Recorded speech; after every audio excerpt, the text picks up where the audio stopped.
PP Savani ચૈતન્ય વિદ્યા સંકુલ સીબીએસઈના વિદ્યાર્થીઓએ ધોરણ 10ના પરિણામમાં ઉત્તમ પ્રદર્શન કરીને સંસ્થાનું ગૌરવ વધાર્યું છે. મારું નામ ધરા રાજગુરુ છે. હું પીપી સવાણી ચૈતન્ય વિદ્યા સંકુલમાં ઘણા વર્ષોથી જોડાયેલી છું. અહીંયા મારું ડેઝિગ્નેશન એઝ અ મેનેજમેન્ટમાં છે.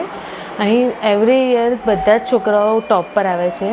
સીબીએસઈ હોય કે ગુજરાત બોર્ડ હોય કે ગુજરાતી બોર્ડ ઇંગ્લિશ મીડિયમ હોય બધા જ સારા હોય છે. પણ આ વખતે સીબીએસઈનું રિઝલ્ટ હમણાં જાહેર થયું છે. તેમાં ઘણા છોકરાઓ ટોપ પર પણ છે.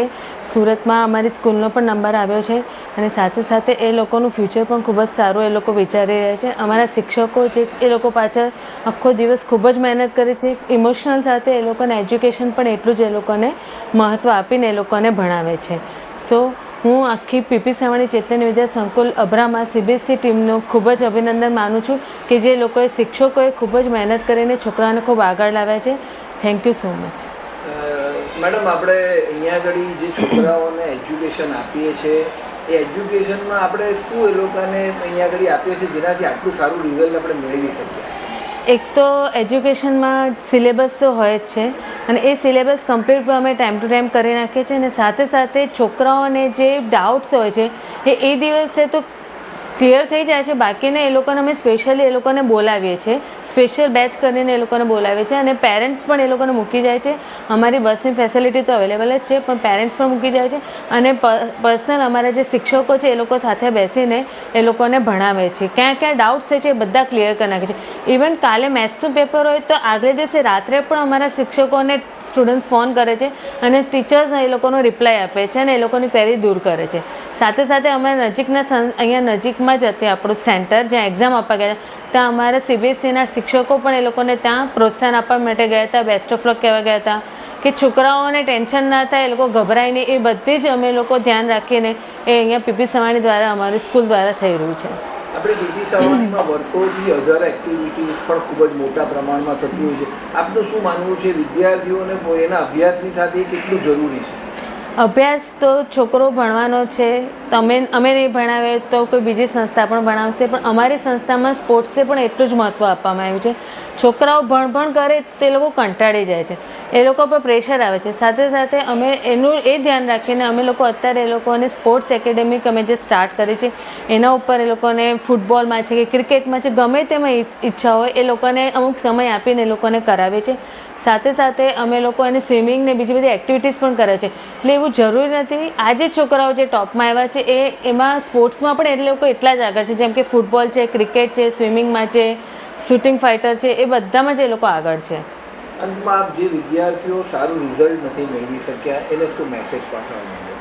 છોકરાઓ ખૂબ જ મહેનત કરે છે પણ કહેવાય છે કે જે જો જીતા વહી સિકંદર. એટલે જે છોકરાઓએ ખૂબ મહેનત કરી છે એ લોકો તો આગળ આવ્યા છે પણ હું જે નથી મહેનત કરીને થોડું રિઝલ્ટ એ લોકોનું ડાઉન આવ્યું છે એ લોકોને પણ હું એપ્રિશિએટ કરું છું કે ના, નેક્સ્ટ યર તમે ઘણી મહેનત કરજો. અને એવું જરૂરી નથી કે એન્જિનિયર ને ડૉક્ટર જ બનવું.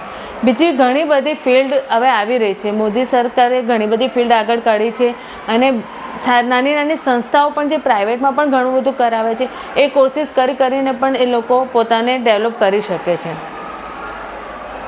એક મિનિટ તમે સ્ટોપ. હા, મારું નામ હાર્દિક હર્ષદભાઈ રાજ્યગુરુ છે. પીપી સવાણી સ્કૂલથી હું બિલોંગ કરું છું. અને હા, સીબીએસઈના છોકરાઓ સાયન્સ 10thનું રિઝલ્ટ આવ્યું છે એ બધાને બહુ કોંગ્રેચ્યુલેશન. સરસ રિઝલ્ટ આવ્યું છે. ગુજરાતના છોકરાઓએ બી બહુ સારું કર્યું છે. આમાં એક ઇમ્પોર્ટન્ટ કન્ટ્રીબ્યુશન હોય કે ભાઈ સોશિયલ મીડિયાનો જે યુસેજ છે એ આપણે કેવી રીતના કરીએ, પોઝિટિવલી કે નેગેટિવલી. તો એવું માનું છે કે જે આપણી ફિલ્ડ છે જેનાથી જે આપણે હેલ્પ થાય છે એજ્યુકેશનનો, તો એ કન્ટેન્ટ જ યુઝ લેવો જોઈએ. ઇન કેસ તમારે વધારે હેલ્પ તમારા કન્ટેન્ટને સ્પેશિયલ સબ્જેક્ટ્સ માટે જોતો હોય, સ્પેસિફિકલી મેથ્સ કે સાયન્સ કન્સેપ્ટ સમજવા માટે સિમ્પલ, તો તમે બહુ જ રિયલિસ્ટિકલી ને વેરી નાઇસલી તમે એને યુઝ કરી શકો છો. પણ ઇન કેસ તમે થોડાક ઇન્સ્ટેબલ થઈને, ચંચલ થઈને, તમે અનફોકસ થઈને બીજું બધું જોવા લાવ તો તમને એ સોશિયલ મીડિયા કદાચ એક વધારે ભારપૂર્વક બી રાખી શકે અને તમારે અનફોકસ બી રહી શકો છો અને તમારી કેપેબિલિટી ચેન્જ થઈ શકે છે આમાં. Thank you. હાર્દિકભાઈ, આપણે અત્યારે વિદ્યાર્થીઓને સીબીએસઈએ એક નવો ચાન્સ બીજો આપ્યો છે કે ભાઈ એ લોકો ફરીથી એક્ઝામ એકવાર પાછી આપી શકે. આપ આને કેવી રીતે જુઓ છો? હા, આ બહુ જ હા, એક આ વેરી નાઇસ સ્ટેપ કહેવાય. એક સરસ મજાનું ઉંમર છે, આ નાની ઉંમર છે, તો ભાઈ કે છોકરાઓ એમની ઉંમર પ્રમાણે એમને રીચાન્સ રીટેક આપવો બહુ જરૂરી છે. એમને બી કોન્ફિડન્સ વધે અને છોકરાઓને એક ચાન્સ મળે કે એ લોકો રહી ગયા હોય તો ફરી વખત કેચઅપ કરી શકે એમની માટે. My name is Bhavya Savalia and I have studied in PP Savani CFE Center for Excellence. In class 10th board examinations, I scored 97 marks in English, 78 marks in Hindi, 78 marks in Mathematics Standard, 100 marks in Science and 99 marks in SST board examination. आपने इतना अच्छा result आया है, आप इसका श्रेय किसको देना चाहोगे? ये मेरे रिज़ल्ट में जो मुझे सक्सेस मिली है, इस बात का श्रेय मैं पहले तो अपने माता पिता को देना चाहूँगा और CFE की ये पूरी फैकल्टी टीम को देना चाहूँगा, क्योंकि मेरे माता पिता ने मुझ पर ट्रस्ट किया, मुझे काफ़ी सारी फैसिलिटीज़ दी और मुझे अच्छे रिसोर्सेज प्रोवाइड करे, जिसकी वजह से मैं ये रैंक ला सकूँ.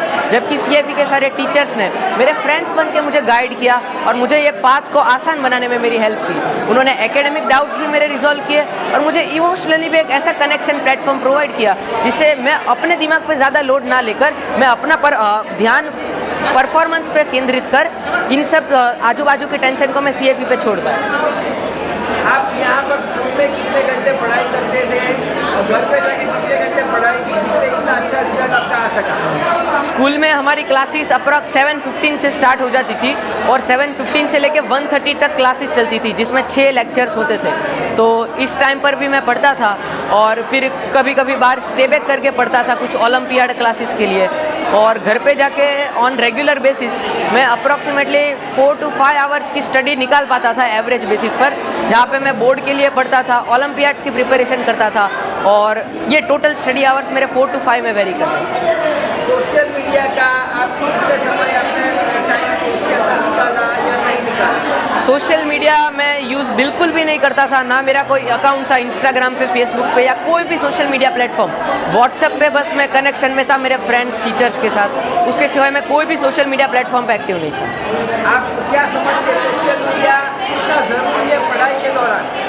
अभी ये स्टूडेंट लाइफ में जब ये अपना बच्चा पढ़ाई पे फोकस कर रहा हो तब सोशल मीडिया का यूसेज उसे मिनिमल रखना चाहिए, क्योंकि सोशल मीडिया के प्रोज है बट वो तभी जब उसको आप सही गाइडेंस में यूज़ कर पाए. और अभी के ज़माने में हम देखते हैं कि काफ़ी सारे बच्चे सोशल मीडिया से डिस्ट्रैक्ट हो जाते हैं और वो अपना जो पाथवे है उससे वो भटक जाते हैं. तो मेरा तो यही मानना है कि सोशल मीडिया का यूज़ आप मिनिमल रखें, क्योंकि एज सच कोई ज़्यादा ज़रूरत पड़ती है नहीं. और जो पॉजिटिव इफेक्ट्स है वो हमें टीचर की गाइडेंस में यूज़ करने चाहिए, जिससे हम सोशल मीडिया के अच्छी चीज़ों से वाकिफ़ हो जाए और बुरी चीज़ों से हम बचे रहें.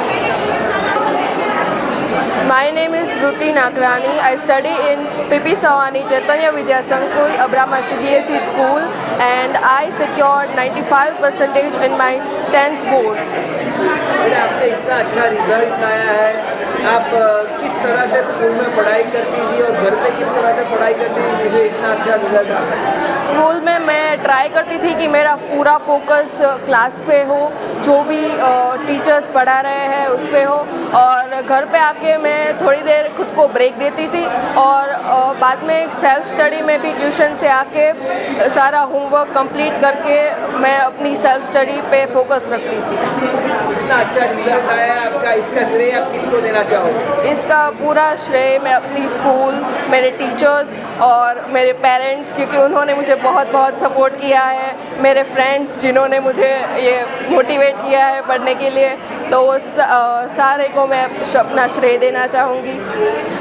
आपके जैसा रैंक लाने के लिए और बच्चों को कितनी पढ़ाई करनी चाहिए, आप क्या उनको मैसेज देना चाहोगे? तो उनको मैं ये मैसेज देना चाहूँगी कि कोई भी अगर डिस्ट्रैक्शन आएगा, आपका सोशल मीडिया भी है तो उस पर आपको डिस्ट्रैक्ट नहीं होना है और अपना बैलेंस स्टडी और सोशल मीडिया का बैलेंस आपको बनाए रखना है और अपना एक स्केड्यूल आपको तैयार करना है, जिससे मैंने अपना स्केड्यूल दिसंबर से पूरा रेडी करके रखा था, तो इसलिए आपको एक स्केड्यूल वाइज उसको फॉलो करना है.